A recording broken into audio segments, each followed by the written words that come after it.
optimization concepts, or you can say the application of optimization concepts to the power system problems. Hopefully you will be able to connect with the terminology that say the procurement. That means we are looking for something like the market like situation into this problem. Ancillary, we will be dealing with this particular word, you can say in a very lengthy manner, but you can say the services which are supportive to the system, they are regarded as the ancillary. So how this is coming out to be different from the main services, that we have to understand. And then we will be coming to the multi-objective framework. So the discussion on the optimization and the multi-objective optimization of this particular problem will be dealt with. Hopefully you will be enjoying. I am presently working as professor in Thapar Institute of Engineering and Technology, Patiala, since September 19. Okay. So throughout my life, I have been working into the Thapar Institute. You can say after starting my professional career in 2000. So I am having 21 long years of experience into the Thapar Institute likewise. So as say the problem is associated with the power system. So briefly I will be reviewing the concept of the power system. That is the power transfer concepts. That is to set the backgrounds regarding the ancillary services and what is that meaning is. Then I will be coming to the ancillary services. So the introduction will be given to you that. So some issues will also be discussed on this particular aspect. Then I will be coming to the optimization, particularly focused with the power system app, you can say examples or something like that. Then I will again be coming to the optimization of the, you can say procurement of the ancillary service. So that particular is given as a market model say. Then the multi-objective optimization. Briefly, you can say thereafter I will be summing up the discussion on both the optimization aspects, as well as I will also be suggesting the challenges and the trends in the ancillary services sectors. So power transfer concepts, this is not to teach or you can say deliberate much on the power transfer aspects, but some examples are needed. So brief, you can say the two-bus problem, which is if analyzed correctly, will be giving us more insight into the power system than say the, you can say very complicated network as such. So that particular complicated network is not needed to strengthen or understand the concept of the power system. So in this two-bus system, one particular is a generator bus, another one you can say the load bus. So the load bus is having a V angle 0. The generator bus is having a specification as E angle delta. So this E and V are the voltage magnitude and delta is the generator bus angle. So you all know that this delta has to be positive likewise. It is supplying a load. So that particular is given as P plus JQ, real plus reactive. The real power expression and the reactive power expressions are both known to us very well. They are not complicated. You can easily drive them. But the important point here is when say we will be rearranging the reactive power expression like this particular is reduces to the simple form, because when say the delta value, which is the power angle, that value is usually very small. So it is approximated as cosine of delta is equal to 1. So with that approximation, it is coming out to be like this. And that is suggesting that this reactive power transfer depends on the difference of bus voltages. So this particular is an important understanding. That particular is helping us understand some other concepts as well. So point is, it depends on the difference of bus voltage magnitudes. Taking further, if suppose we will be writing like the loss expression, so you can calculate the current. So current value is, let's say, V into I conjugate is equal to P plus JQ. That is the magnitude value of the current. So that is giving us the square root of P square plus Q square upon V square. So the reactive power loss is coming out to be I square X. Real power loss are coming out to be I square R. These losses we are considering in the transmission system. So now the three equations are written on this particular slide. First is the reactive power is proportional to the voltage difference. And second particular, it is the reactive power loss is proportional to the, let's say, current square, but it is proportional to the reactance. So this transmission line reactance is very predominant. So because of this particular, you can say that the reactive power cannot be transported to a very long distance, because we have to create a voltage gradient, or you can say the difference of bus voltage magnitudes. And it is imperative to operate the power system close to the rated voltage.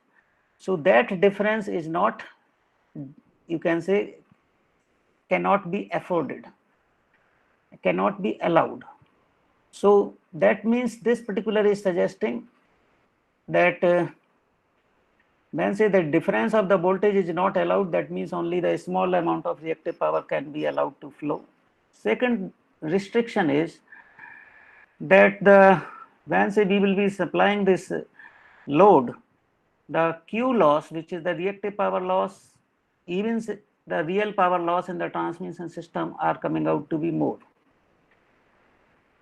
So ultimately, if suppose say we will be able to manage this reactive power Q component, we will be able to, you can say, achieve all three objectives of reducing the P loss, Q loss, and also to maintain the bus voltages at the rated conditions likewise. So that is a restriction of transporting the reactive power to the long distance likewise. So it is usual practice that we will be compensating the load locally, or compensating the load means we will be trying to supply the reactive power locally likewise. So this is one understanding from this discussion. Now that simple equations are again taken and we have now the normalized. So this normalization is well established, like say this you can find into the voltage stability aspects, but I'm not going to teach, you can say, deliberate on the voltage stability. I have to have some idea, connect something with the reactive power. So that's why I have taken this as an example. So with normalization, we will be having the value, you can say, the normalized form of the real power, normalized form of the reactive power expression. Squaring and adding, so basically we will be exploiting the property of sine square delta plus cosine square delta is equal to 1. So that particular is resulting into the fourth order equation of the voltage. Now when we will be seeing that the voltage is depending, the bus voltage is depending both on the real power and the reactive power. So there is a interdependency likewise. If suppose say you will be calculating the voltage magnitude, it has to be expressed by this particular relationship. Now in this particular relationship, whatever is appearing within this particular, that is a significant. So this particular value has to be greater than 0.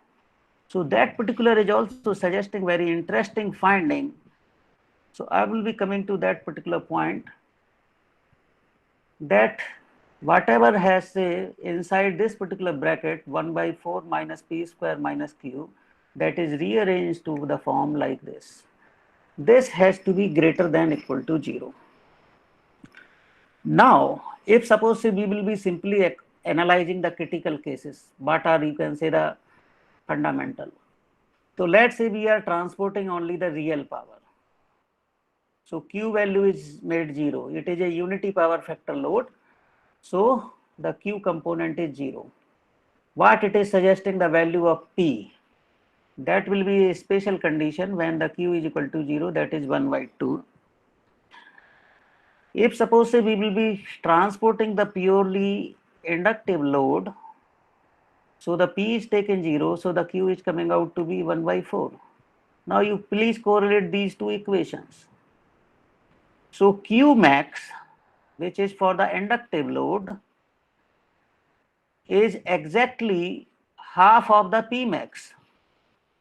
So if suppose say we keep on transporting, let's say setting aside the distance restriction as such, if suppose say there is a choice that you have to transfer the real power or the reactive power, so there is a restriction that the maximum value of the reactive power which can be transported is equal to half of the maximum value of real power that can be transported. Okay. So this is also the another restriction that suggests that reactive power has to be managed locally likewise. On this particular equation, because I have considered the unity power factor load and the inductive load as such, but when say we will be having a leading power factor load, that is the capacitive load. So for the capacitive load, this Q will come out to be negative. So this is as per the standard nomenclature, no issue as such. So on that particular basis, we will be able to have the higher value of P. So keeping that particular balance, etc., these such type of PV curve which are found effective into the stability can be obtained. Okay. So I believe that there is no restriction as such, no problem in understanding on these particular concepts. So this particular is, let's say, the unity power factor load, and beyond this particular point, if suppose we try to increase the load, it will be having a voltage collapse and so on. These are, you can say, the inner curves for the lagging power factor load and so on.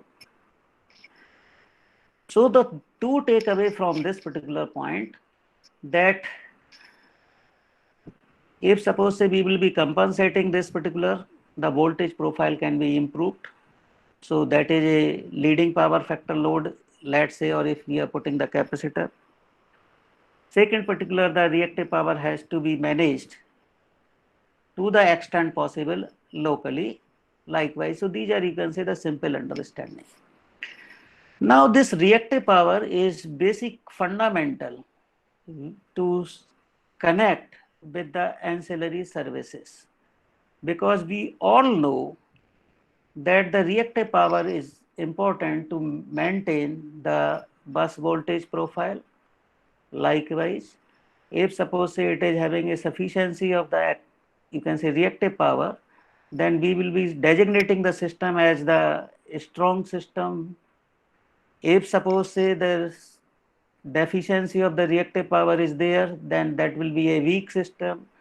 So whenever say the system is weak, we will be encountering some sort of, let's say, the inrush current, flickering, etc. These are the issues when say moderate rating load is connected to the grid likewise.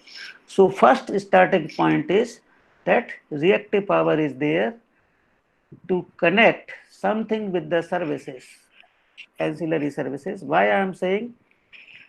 Because if suppose say that particular is mentioned, that we used to pay in terms of the kilowatt hours. Okay. So when say the focus is on the energy, likewise the always we are giving, it is giving that okay, it is the watt, the kilowatt hour that we have consumed. Why we should pay for reactive power likewise? So this particular point has been addressed likewise, and another limitation which we have seen, that somehow we have to maintain the real generation from the generator as such. So keeping the generation limits or capability curve into the mind, we have to reduce the reactive generation, and that is sometimes moving to the zero. So locally, reactive power has to be compensated locally. Important point here is consumer used to pay in terms of the kilowatt hours. I am not saying the industrial consumers. This is applicable to the large section of domestic consumers. Industrial consumers are having say different tariff structures. They are having some penalty mechanism and so on. So that penalty etc. basically is getting reflected as part of the ancillary service compliance and so on. However, the consumer is not interested or not paying as such for the quality of power. So the quality of the power, if suppose say I am describing it, it is in terms of the two terminology, that is the voltage and frequency. Other measures like the power quality, which are typically the phenomena of the distribution system as such, where say the large role of the power electronics, we will be considering the sag, voltage sag, likewise flickering and so on. That those issues I am not touching upon, but here say the quality of power is basically has to be understood in the large sense, that is the regulated voltage and the frequency. Now these two parameters are important for the security and the quality as such. So even if you can connect with the power quality, so a strong grid is having less trouble, less issues related with the power quality, likewise of the voltage sag fluctuation and so on. So ancillary services are to be seen into this particular context of services that are needed to maintain the voltage and frequency. These services are important to have the reliable operation, to have the secure operation, and to maintain the power quality. Okay. These particular are regarded as the ancillary services. So ancillary services means some things which are important, but we are not paying heed. So I am, let's say, giving you the example. Let's say everybody is having a mobile connection. Okay. We are primarily using for communicating to the individual one. Now it is depending on the data, it is depending on the voice. But normally in day-to-day life, we used to ask, yeah, connectivity is poor. Sometimes the disturbances are occurring too frequently. So if suppose say the service providers start charging for these particular peripheral issues, to address these issues, likewise, these are the quality of service. Okay. But in this particular power system, we are having say enough mechanism to compensate for the real power generation. There is no mechanism as such to compensate for the services which are needed. You can say services which are needed to maintain the health of the system running. So those particular, I'll say the broad term, the voltage and frequency, but the services which are needed to maintain the security, quality and reliability likewise. So those are regarded as the ancillary services, and everything cannot be clubbed into the basket of the real power procurement. So the issues will be clear with say the many other examples likewise. Like say the some of the common ancillary services are the spinning reserve, inertial response, load following, the reserve following also, the reactive power and the voltage control, demand response, contingency reserves, flexible reserves. So many things are like this. So I believe that you people are well aware of this term, let's say the spinning reserve. So what is the meaning of this? We will never be operating the generator, all the generators to the rated maximum capacity. They are never operated. Some are kept synchronized into the grid, let's say with the partial generation, or even say they are running simply at no load. But they are maintaining. So in case of a demand, they can supply immediately. Otherwise, we will be getting in trouble of the startup time and so on. So that is a nature of the spinning reserve. How much we can supply immediately. So inertial response this is also related with the frequency term. You can easily associate this particular term as such that inertia is coming out to be related with the rotating part. But when say we will be talking about the response, so we have to have a fast response.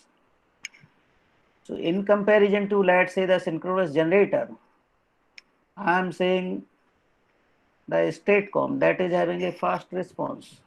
Okay.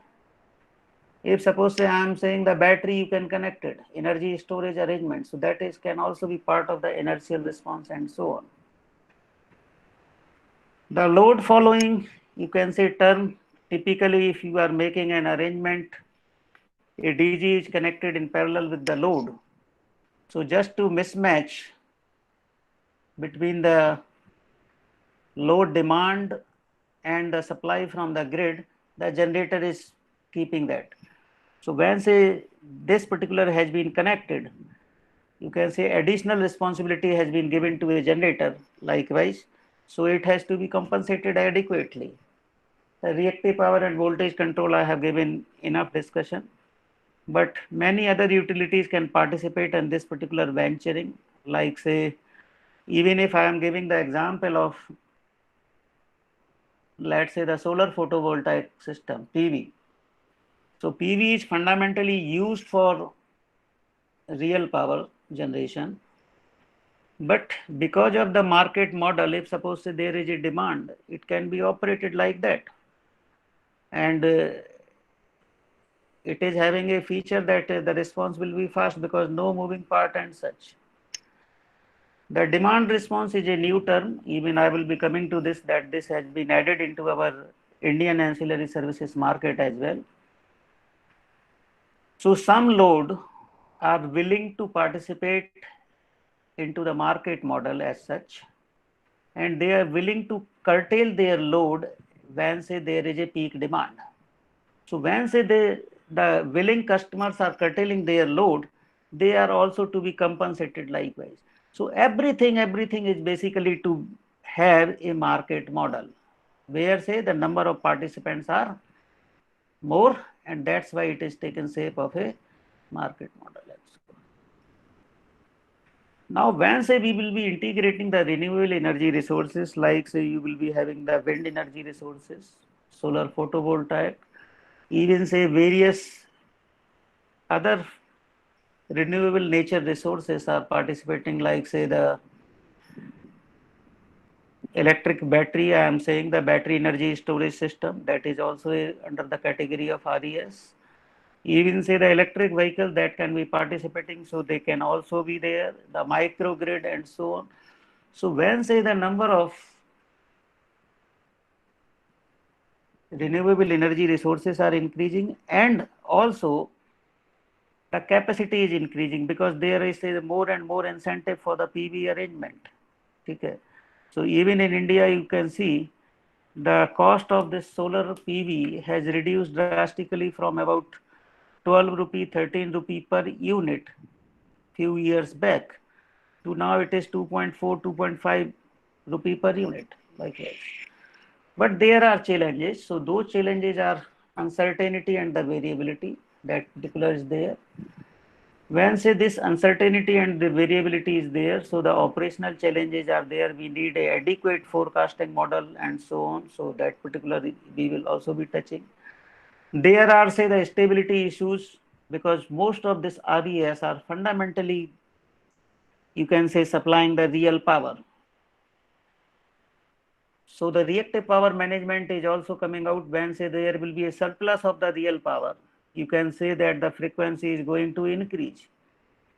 So that is giving to rise of a stability problem, deficiency of the reactive power. So there is also another challenge.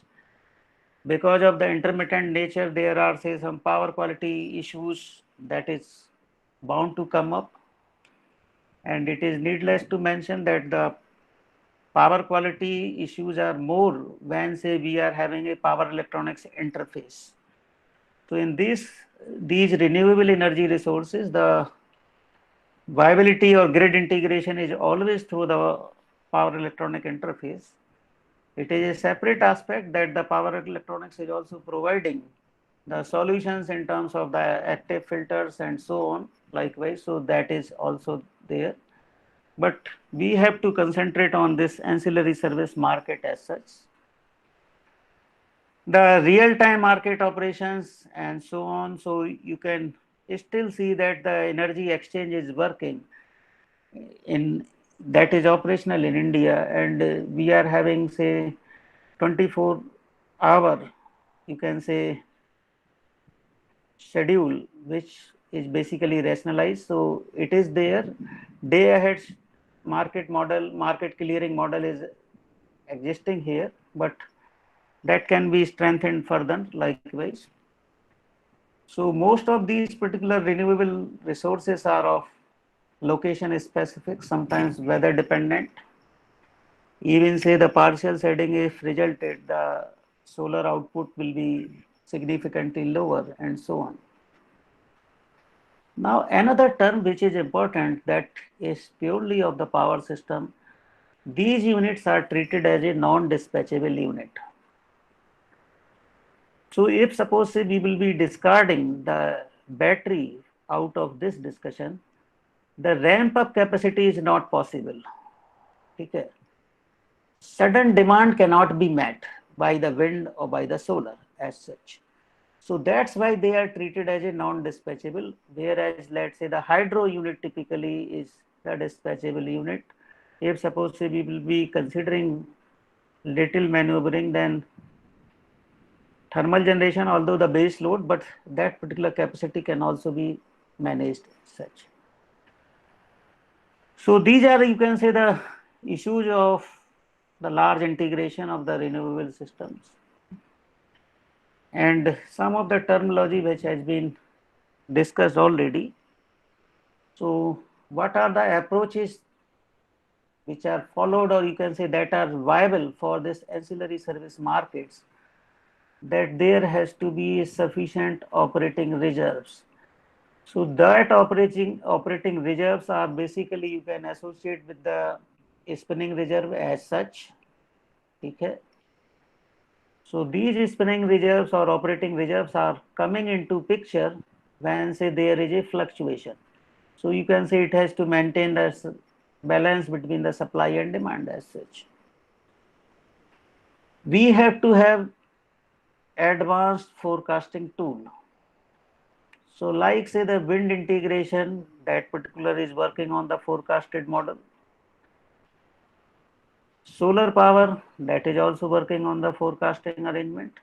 So that is, you can say, if we wish to have this forecasting tool, then we can work for say the large integration of RES. Even say in the example which I considered, the wind integration has been there, so there is a reference of the forecasted power as such. Now, more flexible market which is reflective to the operation of RES installation and such. So basically something like say the remunerative arrangement, because it requires the huge investment as such, although the gestation period is less, but the remuneration has to be like this. So that is, you can say, the market model, how you will be deciding. And that must be able to handle the uncertainty. So that is taken care of, let's say, the forecasting arrangement. This high ramping rate, this particular is important because these particular RES are coming out to be the non-dispatchable as discussed in the last slide. So if suppose say we will be having a ramping capability, then this particular will be more useful in the ancillary service market. So even high ramping equipment, or you can say appliances, they are also the futuristic trend that is there mentioned. Now better demand response strategy. So as mentioned, that demand response means it is the curtailment of the load by the willing customer after having say the remunerative price. But the point here is it is reducing the reserve requirement. So reserve, as mentioned, that some of the generators are keeping on floating in the grid without having say the rated generation, or you can say significantly less than the rated generation. So that particular capacity can be reduced by this particular demand response strategy. However, it cannot be forced, only the customer has to be part of that. So even say you will be coming to understand those who are working on say the electric vehicle as well. That particular is a typical example where they can supply the load. Okay. So like that. Now there are say the objective of the ancillary services. So these particular are you can say the 4-5 objectives I have listed out. The broad function is to help the grid operations to maintain the reliable supply of the electricity or reliable operation of the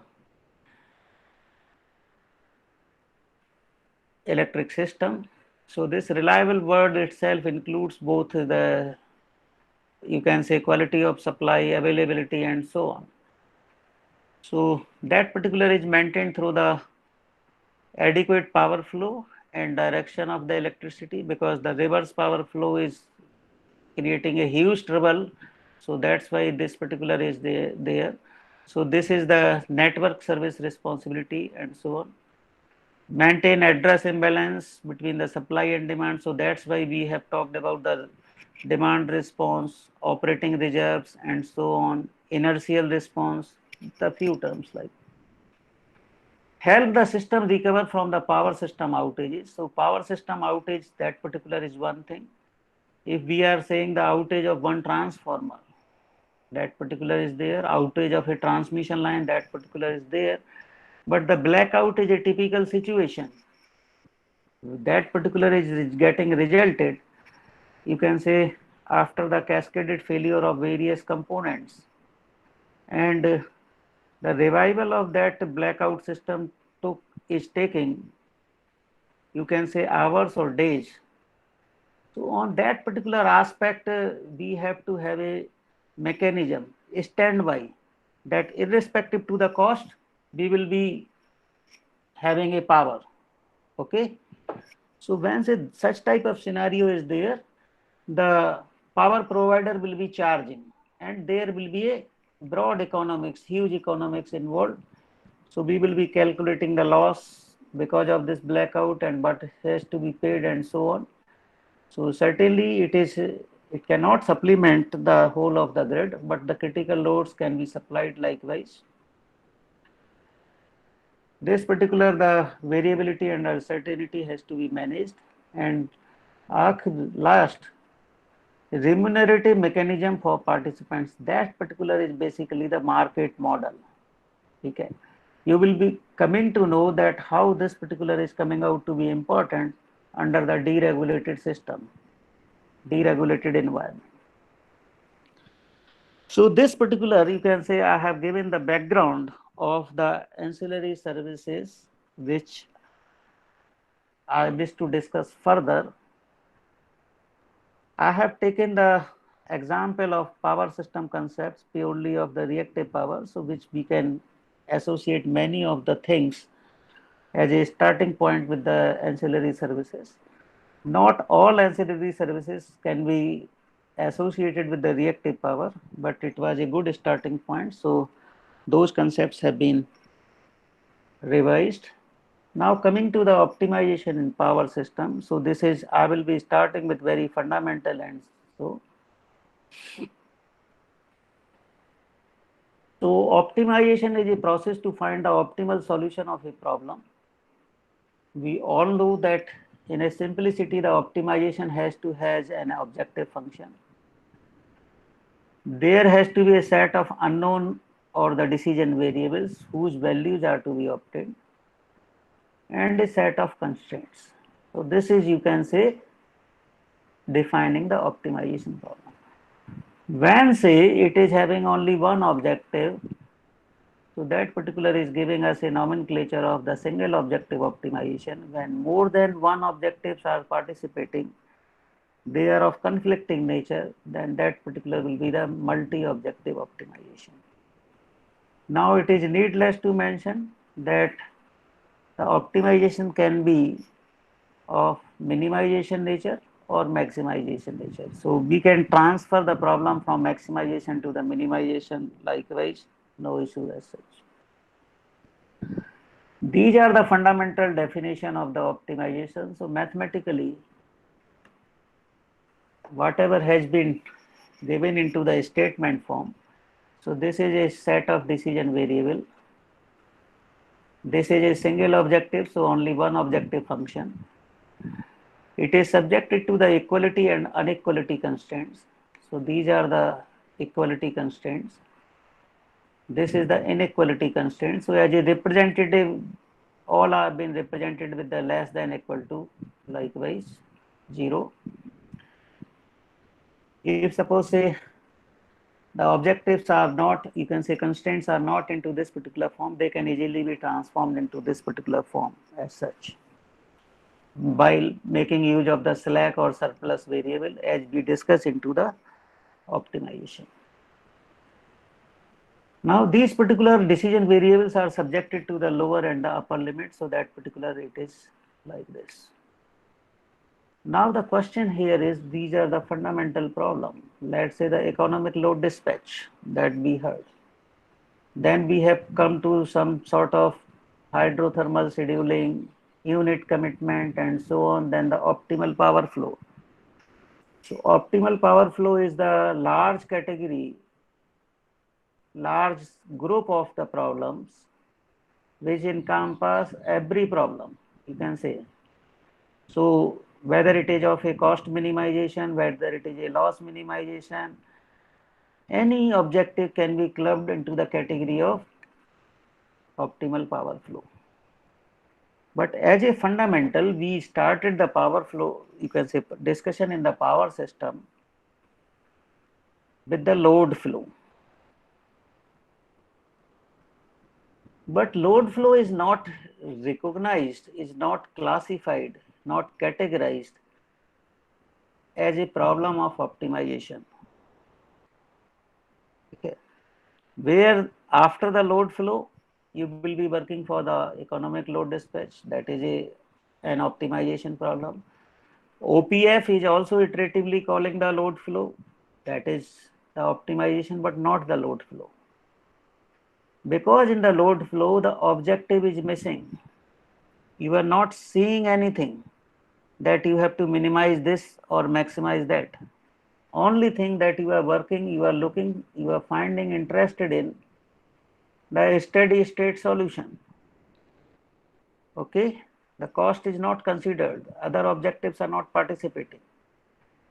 So that particular steady state solution, to find out the, you can say, unknown bus voltages and the bus voltage angles, that is the only job.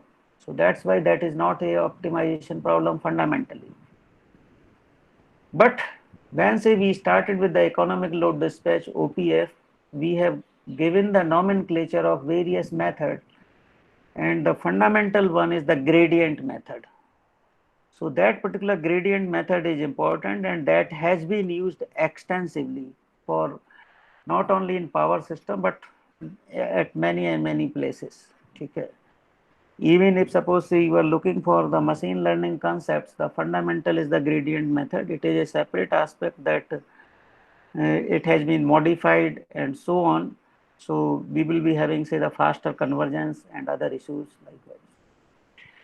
Now, what is this particular gradient method? This we are saying for the minimization type of function. So this minimization type of function is coming out to be a convex function. What is needed in this? We need to have a starting point. That starting point can be anywhere. So let's say this particular is on the right side of this global minima point. So what we will be seeing, the derivative of this is coming out to be positive. So ultimately your intention is to move towards the global optimum. That means you have to reduce the value from the initial estimate. So that's why this particular negative sign is helping. That reduction is there. That negative sign is helping us because this gradient, which is a general term for the number of functions, likewise, but when say if it is you can say the function depending on number of variables.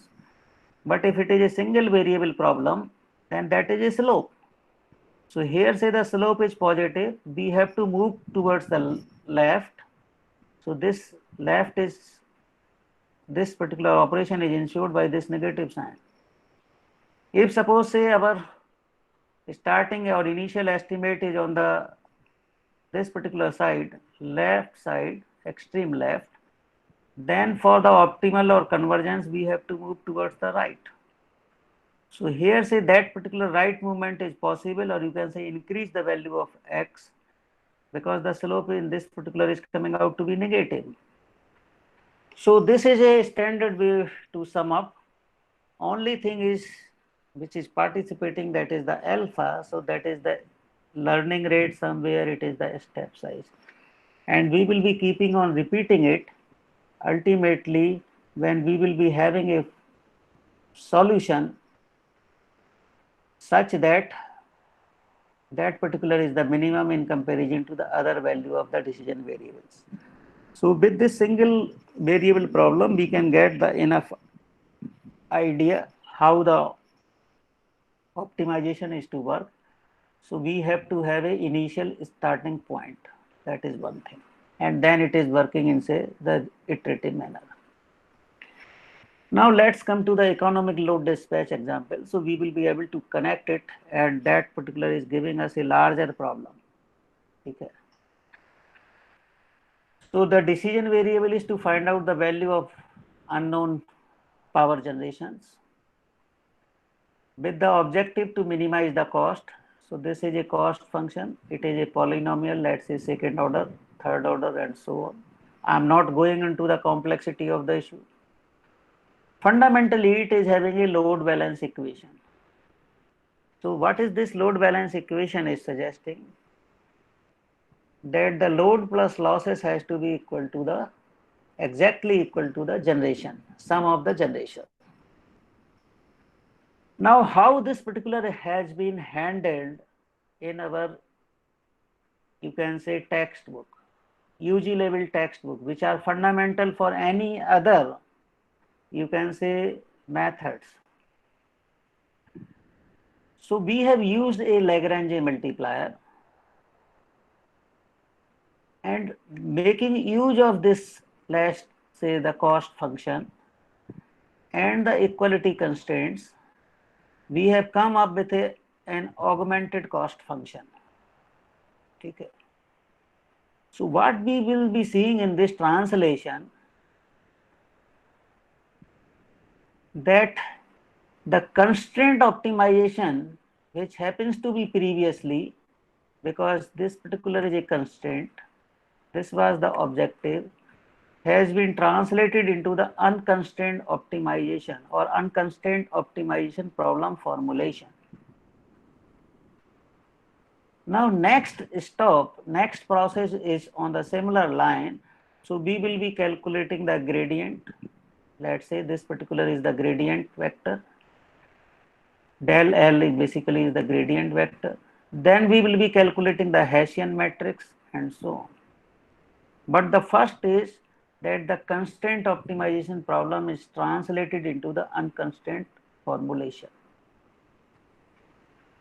Now on this particular aspect, you will be able to reconnect the term with our power system, you can say, books. So this particular will be able to have when say the gradient is 0. So that is the first derivative has to be 0. If suppose we will be working on say the minimization condition, so what we will be saying, the derivative of the function with respect to x, df upon dx has to be 0. So that is giving us a gradient. Then we will be calculating the second derivative, del square f upon del x square, and making sure that the value is coming out to be greater than 0 when the value of x is taken corresponding to the gradient 0 condition. So this is for the single variable. However, for the multivariable problem, this is taken the shape of the Hessian matrix, and the condition is it has to have a positive semi-definite likewise. So the Hessian matrix, which is coming out to be a symmetric matrix, all eigenvalues has to be positive likewise. So you can recollect. But this is the fundamental, the transformation from constraint to unconstrained one. Now going further for the single, you can say the OPF, or you can say when we will be extending the problem. So in previous case, I have considered only one constraint, that is the power balance constraints. But let's say it is having say the number of equality constraints and the number of inequality constraints. So such type of things are normally participating into the optimal power flow as such. So first step is again convert the Lagrange, you can say constraint optimization into the unconstrained optimization while making use of the Lagrange multipliers. Okay. So number of constraints, depending on the number of constraints, there will be number of Lagrange multiplier. So here now the objective is to find out the value of decision variables x, mu and lambda, which are you can say the Lagrange multiplier for the inequality and the equality constraints likewise. So this is the first condition. Now what we will be seeing that we have to have an optimization. So the optimization condition dictates that the derivative of that has to be 0, or we have to find out a point at which the derivative is 0. So that particular is giving a shape of the KKT condition, which is very prominently used in this. And the purpose is that we have to find out this X star, or you can say the final decision variables likewise. So in this we will be basically dealing with the first derivative. So that particular the gradient vector is participating and such. But the point here is there is no direct way to find all points that satisfy the KKT condition. When say the complexity is increasing, when say the number of constraints are increasing, we cannot solve it by the KKT conditions as such. So the choice is the iterative population based approaches. And here these particular population based approaches, I am coming to the heuristics and can say the other terminology. With the previous background, you can say there are say the paradigm shift into the power system, typically into the power system.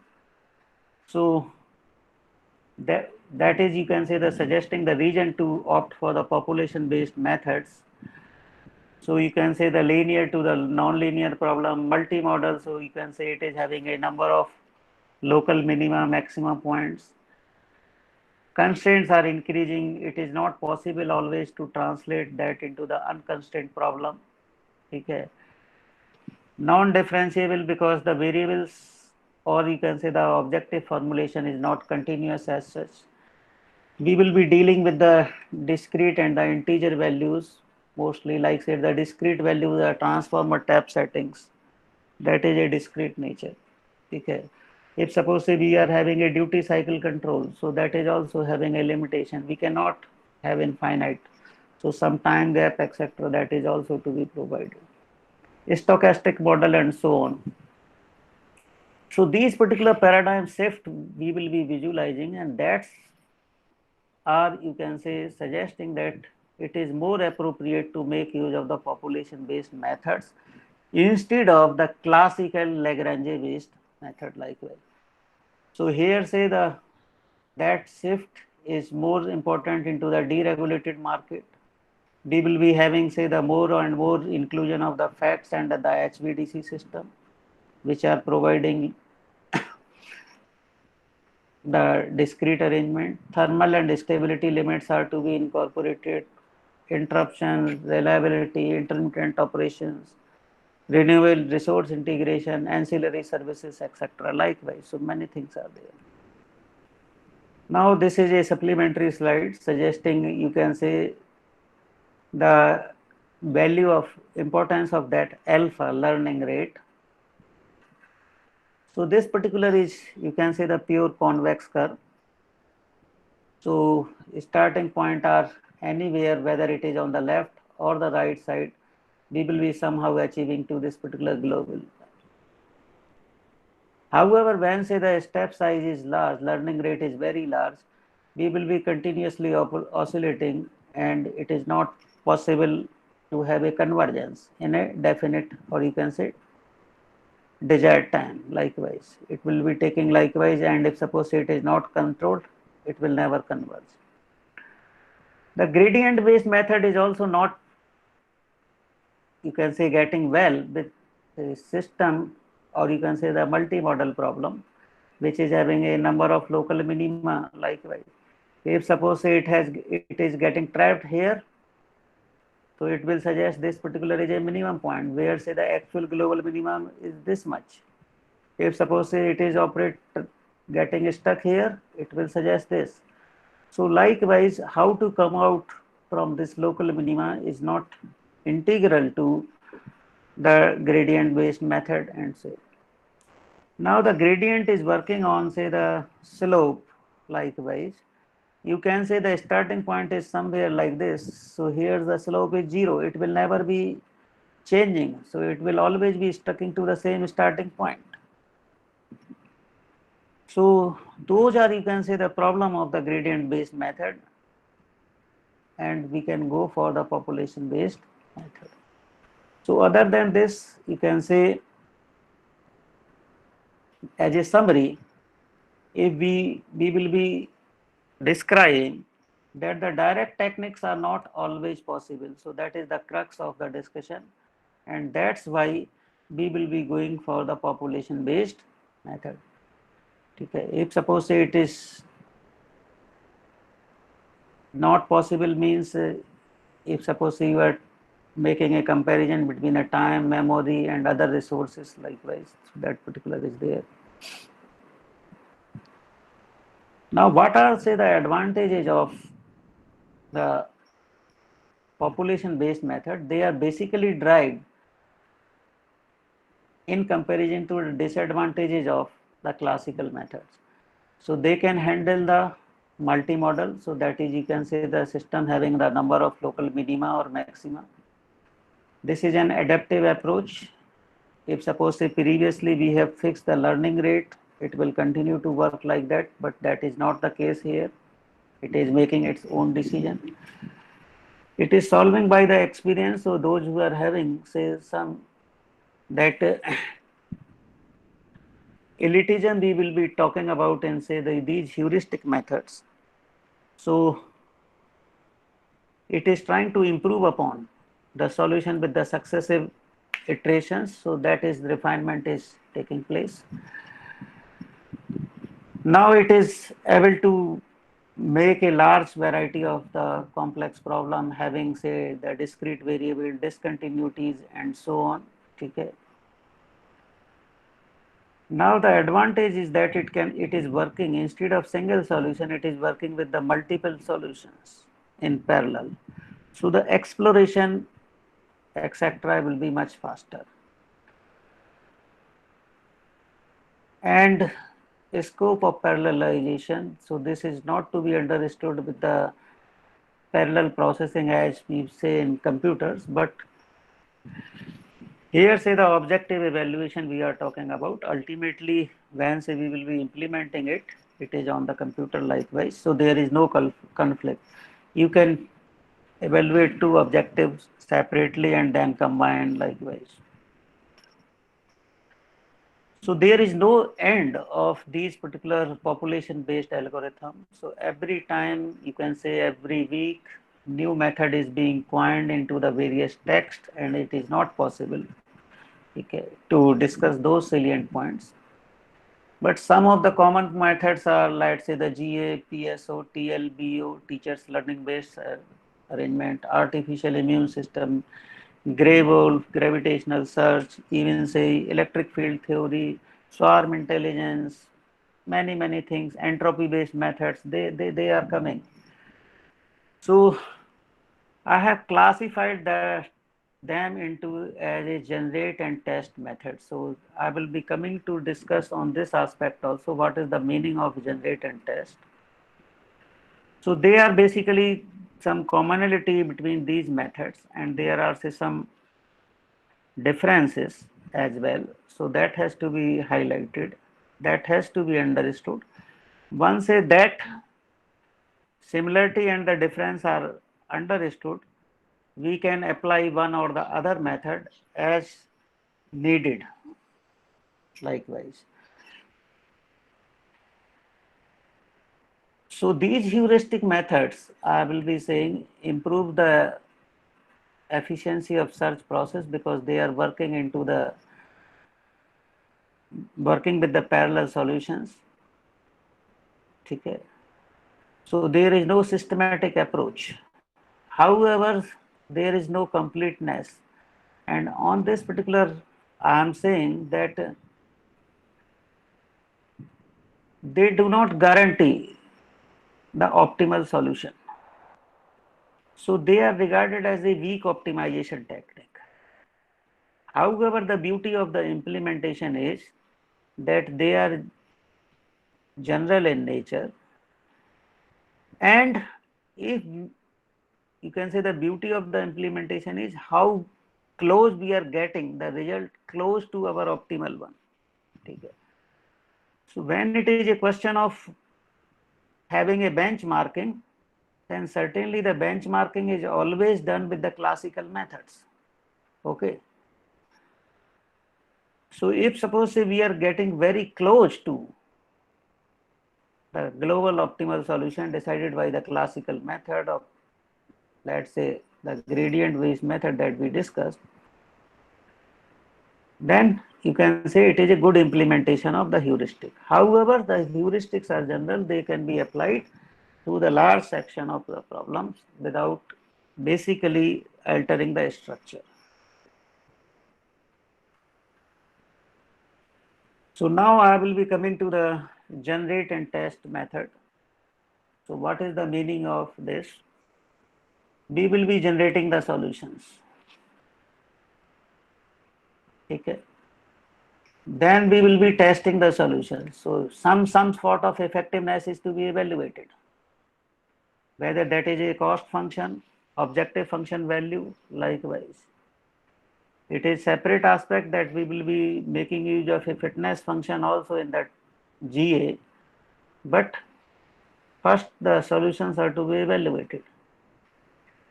Then we will be manipulating the solutions. When say the solutions are manipulated,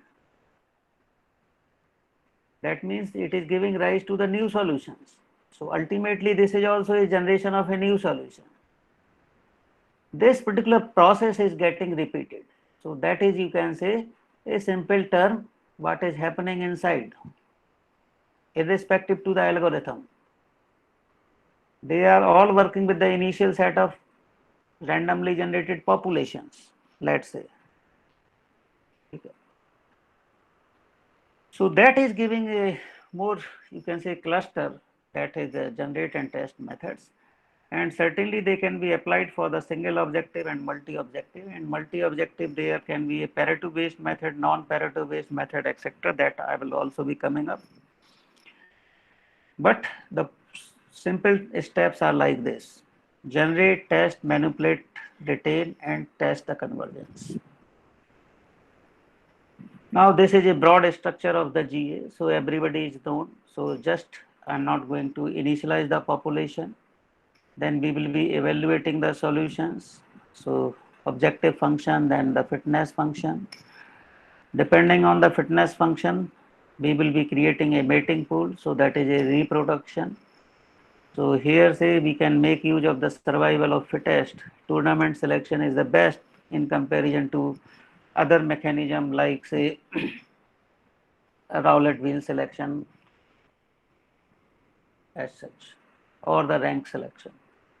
Then the recombination of or the mutation operators are participating, that is to give a new set of solutions. So when say we will be having a reproduction, let's say the tournament selection, so the good solutions are already retained. and the inferior solutions are getting rejected. So after going through the number of iteration following the termination check condition, it is getting optimal result is or suboptimal result is printed. Swarm structure is also on the similar line. We will be initializing the swarm. We will be evaluating the solutions. On that particular basis, we will be classifying the PI best, G best, and so on. PI best and G best, they are having a inherent arrangement to take care of the elitism, where say in case of GA, we have to make use of the selection. Then we will be computing the new solution. So the inspiration is taken with the help of global best and local best solutions likewise. So as a summary, the common points in irrespective to the method, encoding is common, whether it is a GA, PSO or other method.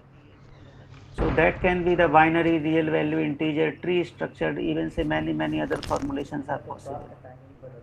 Evaluation of the solution is there. Constraint handling is also there. Termination condition. So these are, you can say, the method independent parameters. Likewise, however, where the difference lies how we are manipulating the solution. So let's say in the example, we will be making use of the crossover and mutation in case of GA. In case of the PSO position update, likewise. Okay. And how this elitism concept is preserved. So that is how to retain the best solution. So in GA, we will be making use of the tournament selection, whereas it is integral or implied in case of PSO, G best, P best. So the difference is only on these two aspects, how the solutions are manipulated, how the elitism is maintained. Otherwise, the algorithms are more or less. It is a separate aspect that more and more hybridization is getting popular because of to exploit the advantages of possible algorithms likewise. Now coming to the multi-objective optimization. In the multi-objective optimization, number of objectives are to be optimized simultaneously. So the objectives are conflicting nature. So like say the cost versus quality, cost versus comfort, and so on. If suppose say we will be saying the cost and the environmental emission, that is also conflicting of accuracy versus speed, complexity. So these are, you can say, the conflicting objectives. Okay. So when say the objectives are conflicting, you cannot say that which one is to have a higher weightage or higher preference and which objective has to have a lower preference likewise. So then we have to work with the conflicting objective. That is one thing. If suppose say the objectives are not conflicting, they can easily be translated into the single objective optimization. So there is no point in going for the multi-objective optimization approach for non-conflicting objectives. Then we have to work for the compromise solution, because ultimately the decision has to be taken on one set of values.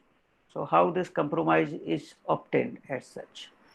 So that we will be seeing in the coming slides. So more than one objective, that is only the addition.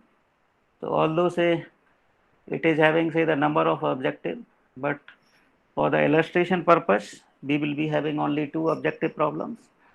In computers, it can be implemented with multi-objective problems. Now, the point or how it is having a contrast with the single objective optimization, that has to be understood. So the objectives are conflicting. This is not the issue with the single objective optimization.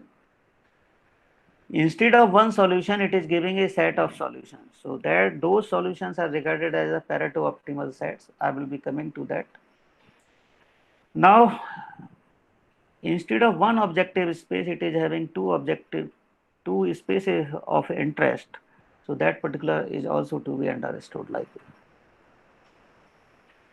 So now let's come to the example of where say there is a conflict. So these particular, you can say, the model taken from the Kalyan Dev presentation. So here say on the x-axis it is the cost, where say it is a comfort.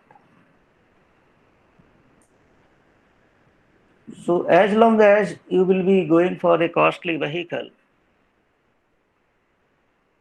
the comfort level is increasing. But the objective is to minimize the cost. So here it is a minimization type. Comfort is the maximization type of approach. Okay. Depending on the how deep the pockets are, people are purchasing the four-wheelers. So you can say the four-wheelers are ranging from Tata Nano, that is costing around 2 lakh rupee, 1.5 lakh or so, to up to say the Mercedes Benz. Okay. For say someone who is having say less money to invest on, he is compromising between the cost and the comfort. He is compromising with the comfort, but still that is a best solution for him. Someone who is having say large money to spend on four-wheeler, they are living say little luxurious life, but that is their choice. Okay, but the cost is not minimized. They have put a huge investment. So that's why you can say the cost and the comfort are conflicting likewise, and so on. Here, if suppose say it is a minimization type of problem, the Pareto optimal front, which has been demonstrated here by the red line, that will be appearing likewise. Okay, it is having a hyperbolic shape for minimization type of objective. So the point here is every solution on this particular Pareto front is the optimal solution. Okay. So whether it is A, B, C, 1, 2 on this, or here, whatever say has been marked with the black bullets, they are the optimal solution. Now, as mentioned that we will be working with the two decision space instead of one. So that has to be understood.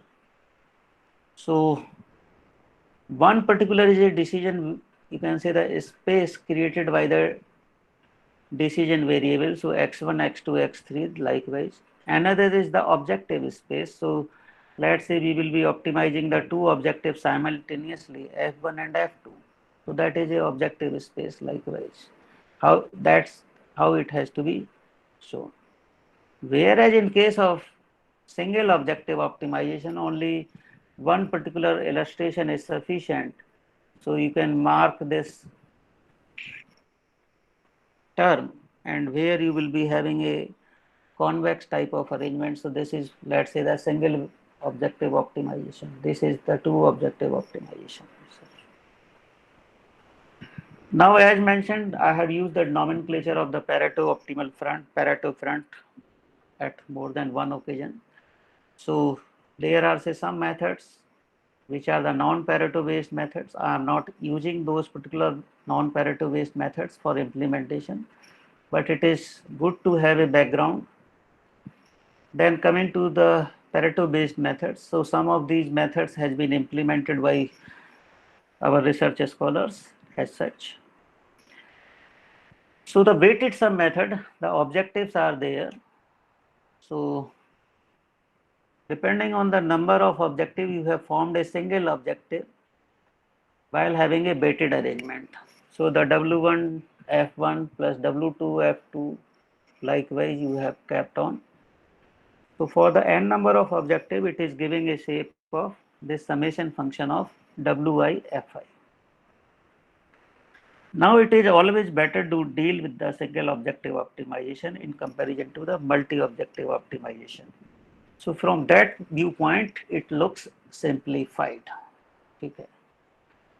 However, there are difficulties to assign the weights. It is difficult to set the weight vectors to obtain the Pareto optimal set. Which objective has to given higher weight, which has to be given the lower weight. When say the number of weights are there, then all has to sum up as 1. So that there are, you can say, the other associated problems. Okay. Now what we have seen, that if suppose we will be making use of the classical method, or even say this weighted sum arrangement is not found suited for the non-convex objective problem. So this particular will be more clear to you, because if suppose we will be writing the W1 F1 plus W2 F2 is equal to 0, that is more like a straight line equation. So when say it is having a continuous convex structure, it is working fine. You can find out some feasible solution. But when say it is having a non-convex Pareto front, it is So may I difficult, interrupt over here? right? Excuse me, sir. Yeah, please. So, we have a crunch of time, so I would request you to complete this in 10 to 15 minutes so that we can take the queries from participants. Okay, 15 minutes, no? Okay, okay, sir. I will try to wind up in 20 minutes. Okay, maybe 15 to 20. Okay, Okay, sir. right. So that is the problem with the weighted sum approach. E-constraint method, so you will be optimizing only one constraint and one objective and keeping the other objective as constraints. So that is a simple formulation. So again say it is a single objective optimization. But if you look to this particular right hand side, that we have to assign this epsilon value. So that value is not known to us. So how to choose this E vector to be within a maximum of the objective function, that particular is a problem. The goal programming, this is not the weighted sum approach. We will be having an individual goal or the target value of the objective. So again say it is simplified like this. It is computationally efficient because it is coming out to be a single objective optimization. But the choice of the target to be in feasible region is also a problem. So that's why these particular non-Pareto based methods are not suited as such. In the multi-objective space, we will be working with this Pareto front approach. So as mentioned that we will be getting a Pareto front, that Pareto front is giving us a set of solution and only one solution has to be selected. So that is a two-step approach. We will be applying this multi-objective optimizer. Then this particular multi-objective optimizer, whatever say the method of GA, PSO likewise, we will be getting a set of Pareto optimal solutions. Once say the set of Pareto optimal solutions is there, then we will be applying the higher level of decision making, let's say the fuzzy cardinal approach, to have a compromise best solution. So this Pareto optimality concept is important because it is suggesting that it is not possible, it is impossible to make any one individual better off without making at least one individual worse off. So this particular will be more clear than say we are having say the graph. That means you cannot simultaneously improve on both F1 and F2 two objectives. Okay. That is not a Pareto solution for you. So in that case, we will be looking for this, and this is the name of the scientist, Vilfredo Pareto, which is an economist. This is used the concept popularly in the management. Sometimes it is 80-20 rule and so on. So this Pareto based approaches are using the concept of non-dominance, how the constraints are to be handled, because in case of the gradient based method or something like single objective optimization, you can pass on this constraints to, you can combine the constraints with the single objective, but to which objective it has to combine, how it is to be handled. Now the sorting, ranking, crowding distance, selection operators, etc., they are all coming.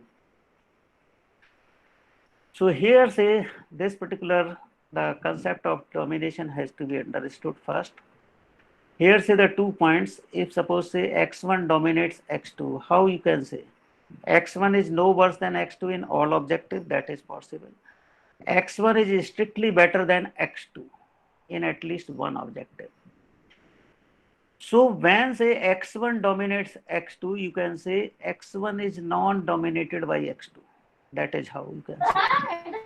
So if suppose say I will be giving us an example, let's say 1. It is a minimization type of problem. So this particular 1 is better than, you can say, than 4. So 1 dominates 4, or you can say 1 is non-dominated by 4. 1 is non-dominated by 5. Likewise. So that is how you can say. So in this minimization type of problem, if suppose we will be analyzing this concept to all, so 1, 2, 3, these 3 solutions are coming out to be set of non-dominated solutions in this illustration.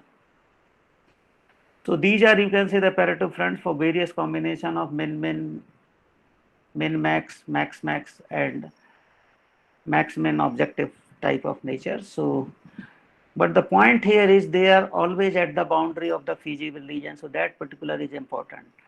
Pareto optimal front is always at the boundary. Now this particular concept of non-domination is used in the constraint handling as well. So you can easily understand when this situation arises. Solutions are feasible, 2 solutions are feasible. You will be working on which has to be obtained. If suppose say one solution is feasible and another one is infeasible, how it has to be chosen, and then 2 infeasible solutions. So which infeasible solution has to be regarded as a dominated one or non-dominant. So on that basis, if solution I is feasible in comparison to the solution xj is infeasible, so you will be opting for xi.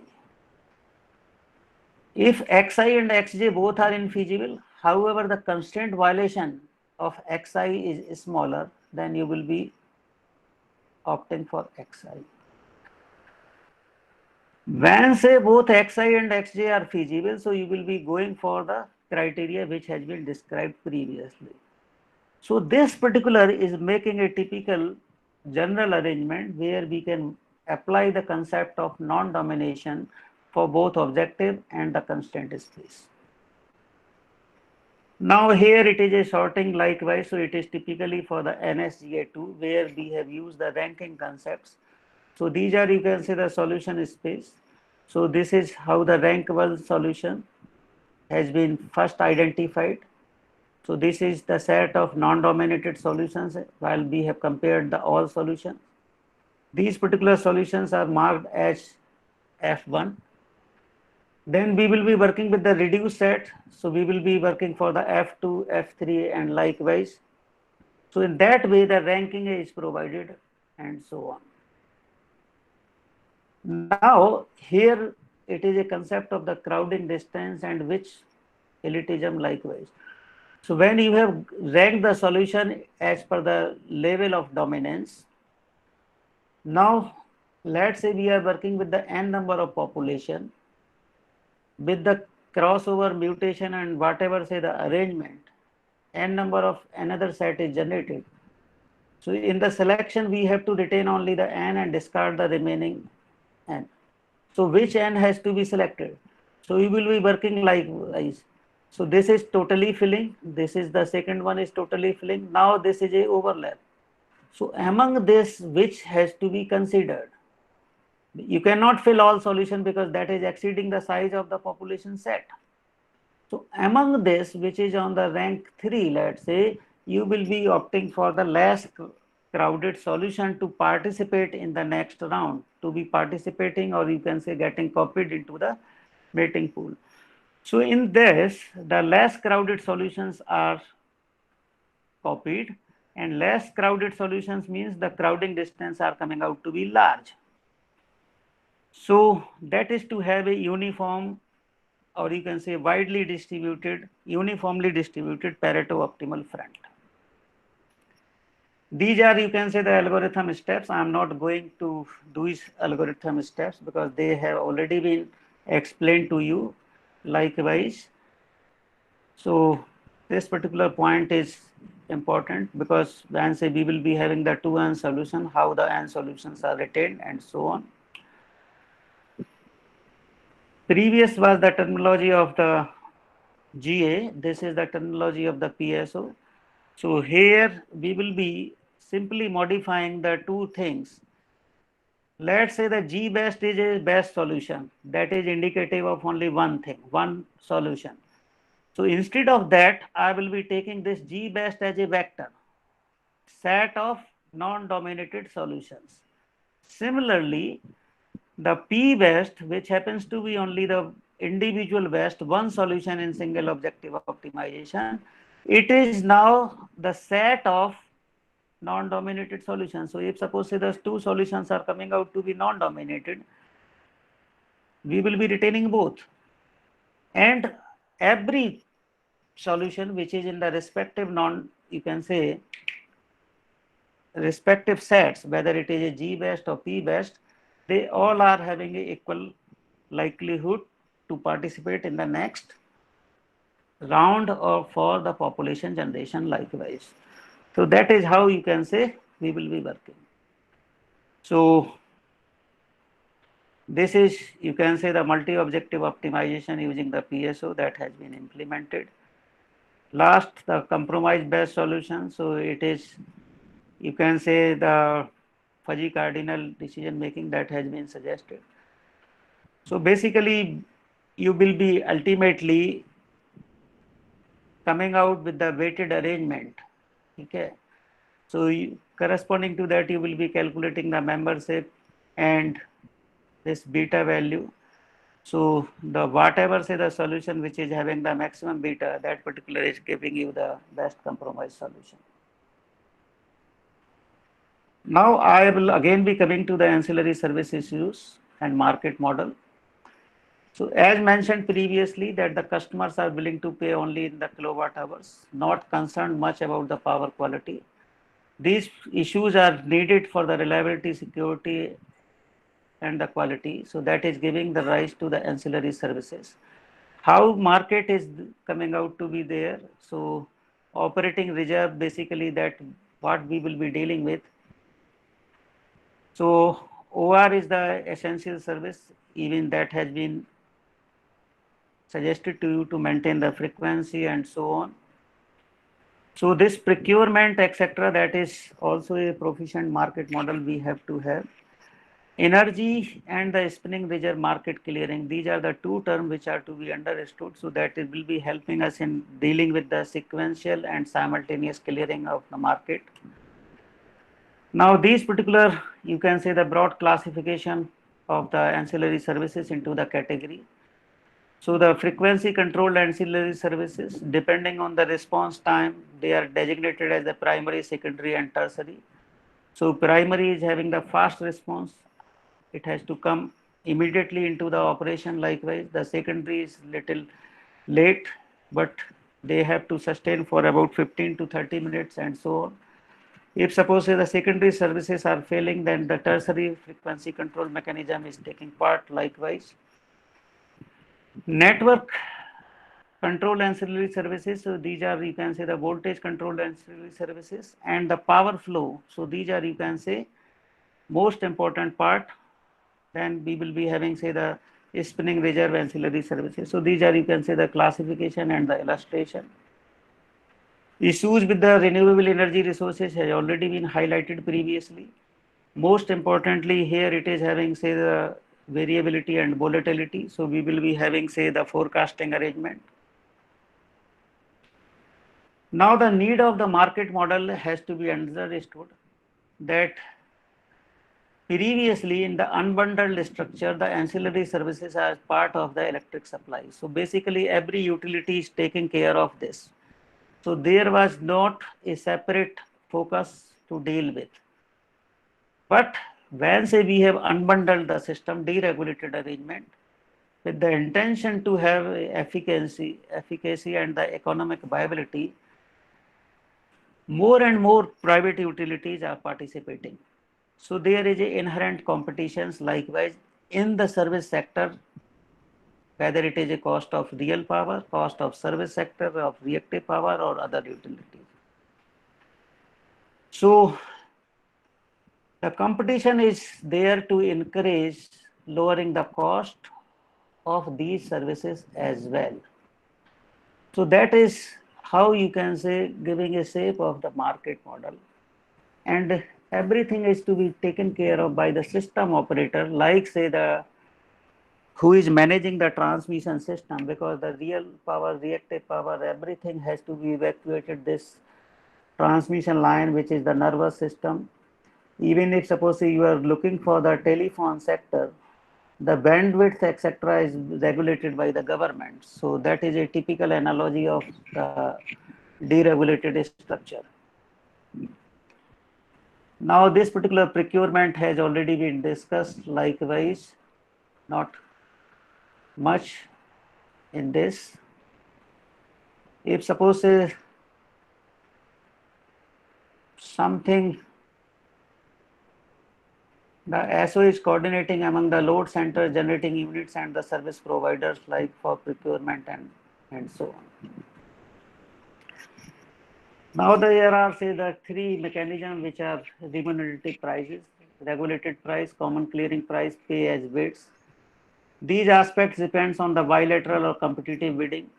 So bilateral is a bilateral contract between the two parties. Competitive bidding, that is a nomenclature of the pool market terminology. The market clearing model can be sequential or simultaneous. The example which I have given, say energy and the spinning reserve, if suppose we are clearing it simultaneously, it is a simultaneous market. Sometimes it is a sequential, so the let's say energy market is clear first, then the spinning reserve. So and so these are, you can say, the terminology. Into the multi-market, multi-objective framework. So this is taken as shape of the market model. Here the two problems has been considered. The demand response, you can say the load are also participated into one of the model. However, the thermal generating units, wind generating units, wind generation is based on the wind forecasting, which is essential for the RES integration. That particular has come up with the two objectives, the cost and the emission. The cost has been taken of the energy cost as well as the spinning reserve cost likewise, and this two objective problem has been solved. So in this cost function, it is the thermal unit cost, spinning reserve cost, wind generation cost, demand response cost as suggested that we will be participating. Wind is coming out to be unpredictable, so it is having say the penalty based arrangement. So for that the reserve cost and the penalty cost are there. So this reserve cost is coming out to be because of the overestimation. When say you have overestimated and the actual generation is coming out to be less than the forecasted value, so that is the overestimation or the reserve cost. So here you can say it is the estimated value, this is the actual value. Similarly, there is a penalty cost for the underestimation likewise. And you all know that the wind output depends on the wind speed, which is depending on the Weibull function likewise. So that particular is a stochastic model. Atmospheric emission is because of the thermal unit, so not because of the wind unit. So that's why it has been taken like this. The constraints I have already listed out, constraints pertaining to the security, market, transmission, and so on. So these particular are, everything has been explained to you likewise. The demand response is something which has to be there. Previously, this particular is traditionally supplied, the reserves are supplied or maintained by the thermal units. So as mentioned, if suppose say the loads are participating, then the spinning reserve requirement will be reduced likewise. So this particular is a new arrangement. Even say our ancillary service provider or ancillary market has included the demand response as one of the mechanism. So these are the constraints. No mathematics is required. Power balance, security, spinning reserve requirement, demand side, power generation constraint. So that is giving you the complexity. This is the Babel function, etc. So this is not to be dealt with. This is a standard arrangement. Only thing is that the relation between the power and the wind speed. Now the two mathematical model. So those particular the MOPSO I have already discussed with you previously. NSGSA, so the similarity is there at every aspect, only is how the solutions are modified, updated likewise. So that particular I will be discussing. So in case of gravitational search, this is the, you can say the force mass terminology, the force is there. So there is a mass, force, acceleration is there.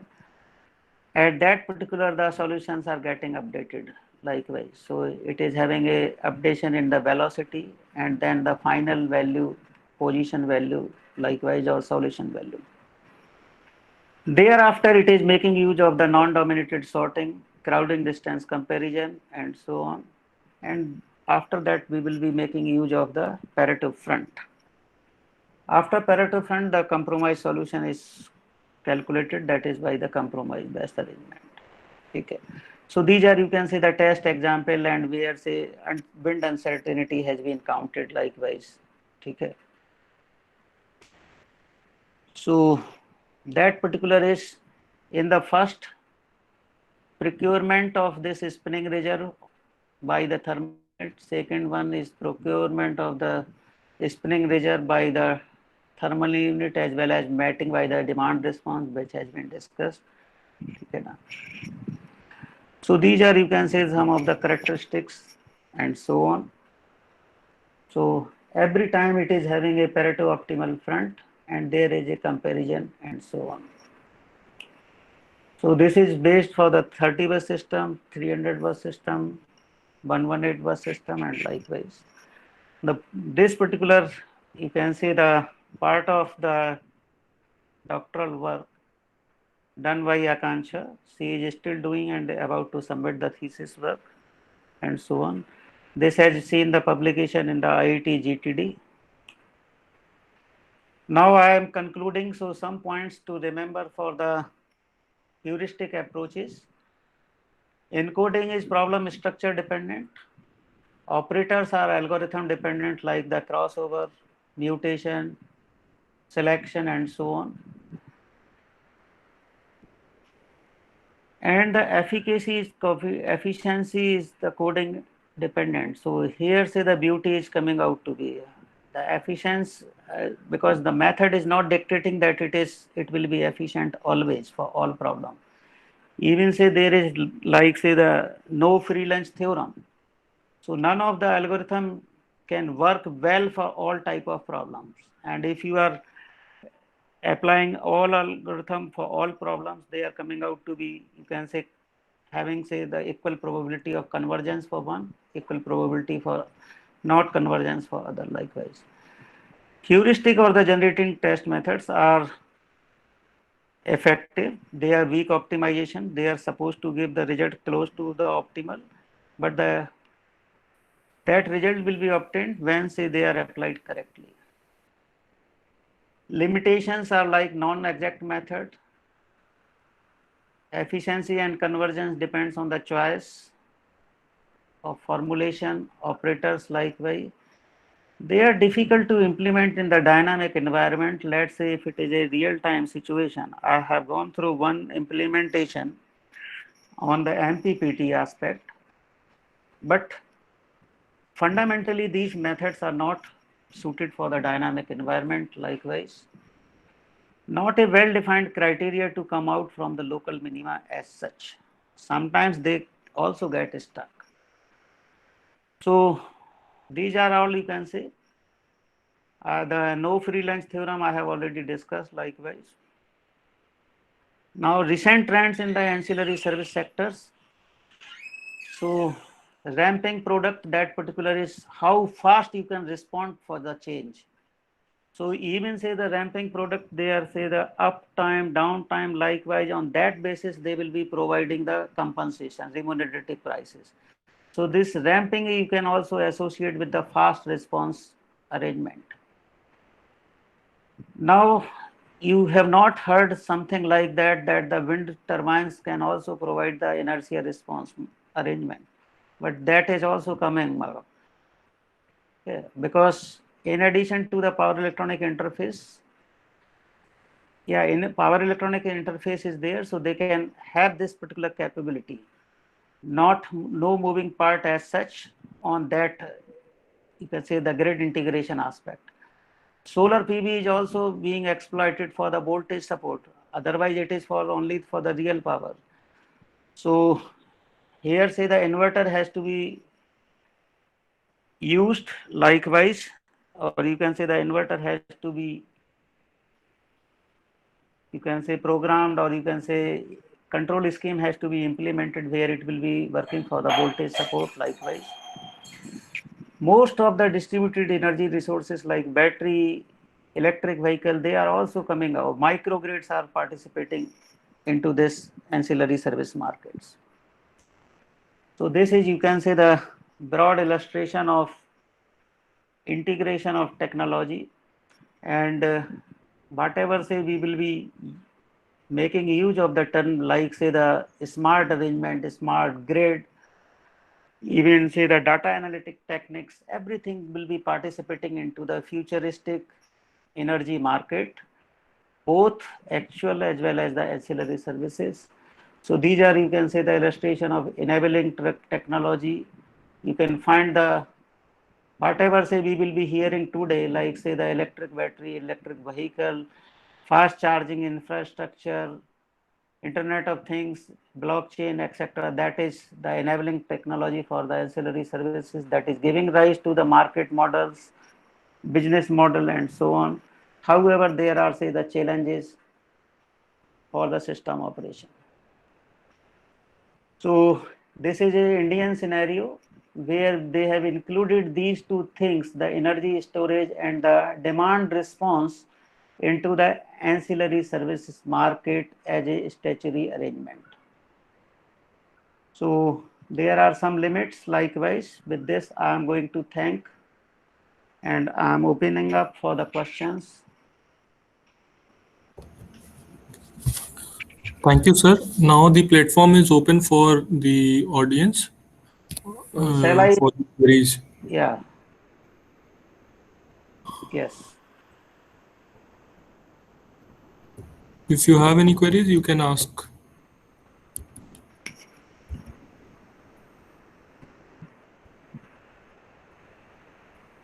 Yeah. Some queries.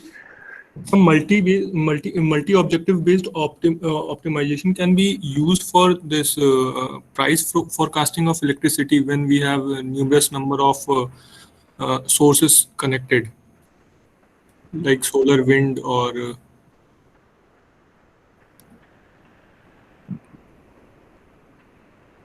Yeah, because whatever say I have gone through the cost minimization of cost. Okay. yes, sir. So that formulation depends how you are taking the decision variables, how the objectives are framed. Okay. So So there is how no, so how objective functions will be framed? yeah. So that is the, you can say, problem dependent, na? Yes, sir.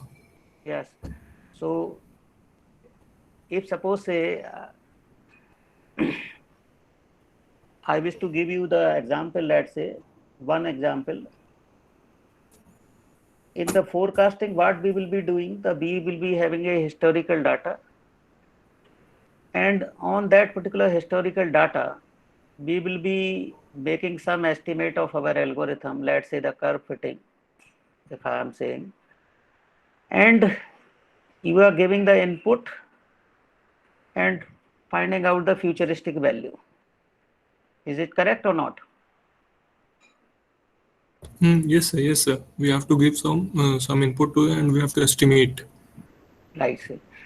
So when say you will be seeing, let's say this is a I will be now coming to the simple thing. When say it is a two variable problem, W1 and W2, or you can say X or Y you have to identified, you wish to model it by the linear line. So it is a two variable problem. ठीक? Now, when say you are taking it as a shape of the neural network, you will be finding out the weight W1 and W2. ठीक? Yes, sir. W1 and W2 are obtained by the gradient method.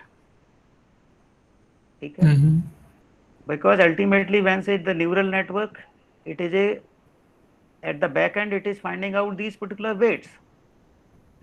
Mm-hmm. So when say you can extend this particular, I am saying this is one formulation, one objective, right? But these particular weights are, you can say, your decision variable. So you can rightly find out these particular decision variables by any of this particular optimization technique.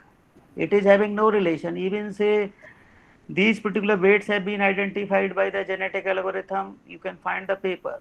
Okay, neural network and the GA combination, like say. But to have this multi-objective, you have to have at least two objective in mind, how they will be behaving. Okay, sir. I have not gone through this multi-objective forecasting as such. I am saying the problem is independent, but we have to have a formulation of the problem. Mm-hmm. Okay, not normally, because in forecasting, one thing is, let's say, being forecasted. If you see the scenario, the weather forecasting, other things which are participating, they can be taken up, let's say the control variable and so on. I have not gone through the multi-objective forecasting problem as such. Okay, sir. Okay. So we, so with there is another question from the Right. participants. It is which mathematical optimization method should be followed to overcome COVID-19? COVID-19 and optimization. Yes, sir. Yeah, because this is also the stochastic arrangement, and again say it is coming out to be the let's say the time series analysis. You can refer it. That's what, or some predictive. It is a forecasting problem basically. I'm not saying that which method is best suited. I cannot say.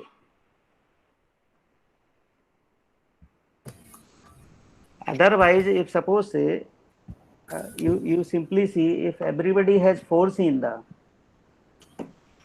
scenario, there would be no issue like second wave, third wave, or anything like that. Okay. So they are keeping on evolving. They are working with the historical data, and they are presenting, okay, my match is close to like this, my match is close to like this. Yes, sir. Yeah. So, is there any queries from the audience side? Dhananjay, take the question of Sangeeta Mangesh from the chat box. I, Yeah.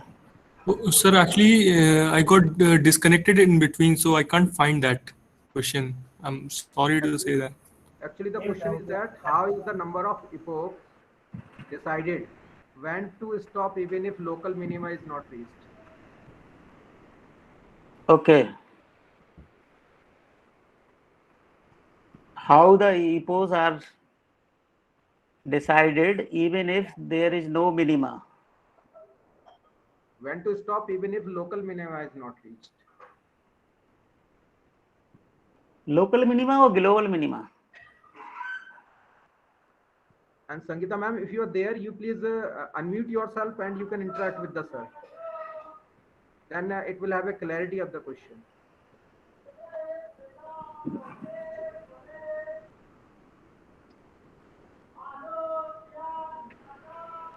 So I have understood it like say the number of iterations madam is talking about. Okay. And this epoch is the terminology used, let's say, typically when we are applying the number of test cases and fine tuning the weights of a neural network. Is it correct, madam?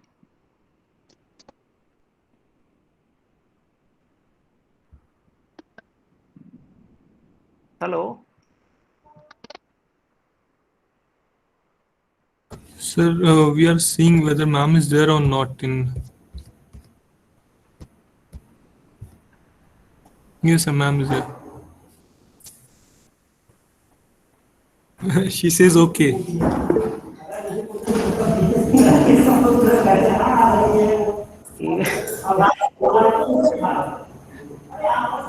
Ma'am, if you could directly ask the question, that would be much better. Yeah, madam. Hello.